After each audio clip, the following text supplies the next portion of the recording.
Mewakili penjabat PJ Bupati Buleleng, PLT Asisten 1 Setda Kabupaten Buleleng, Putu Karuna, mengajak kepada seluruh operator di desa agar setiap saat bisa memvalidasi data sehingga perencanaan yang disusun baik dari pemerintah desa, daerah maupun pusat secara tepat dan dapat memenuhi kebutuhan masyarakat.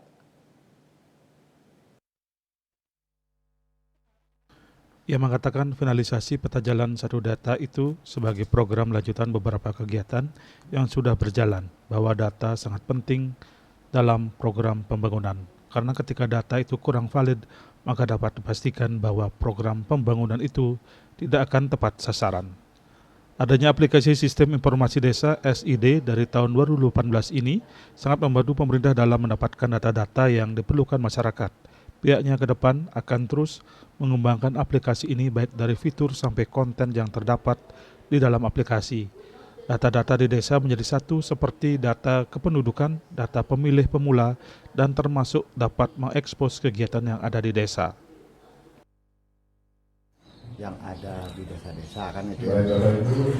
Dan kita ketahui bahwasanya data itu adalah sangat penting karena semua program pembangunan dasarnya data.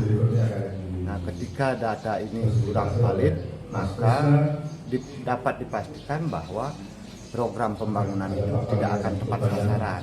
Nah, sehingga kami Sementara dari pihak CRI menyampaikan kegiatan ini bisa mensepakati bersama peta jalan untuk rencana program 3 tahun ke depan di Kabupaten Buleleng terkait dengan optimalisasi fungsi dari SID yang sudah ada sejak tahun 2018. Perjanjian kerjasama di tingkat kabupaten, terus nanti juga akan disusul juga dengan PKS di tingkat OPD masing-masing, karena nanti berhubungan dengan ini ya, integrasi datanya dari OPD sektoral. Terus juga kalau dalam program ini sendiri, program ini adalah program yang Yasir Yuli, Bali TV.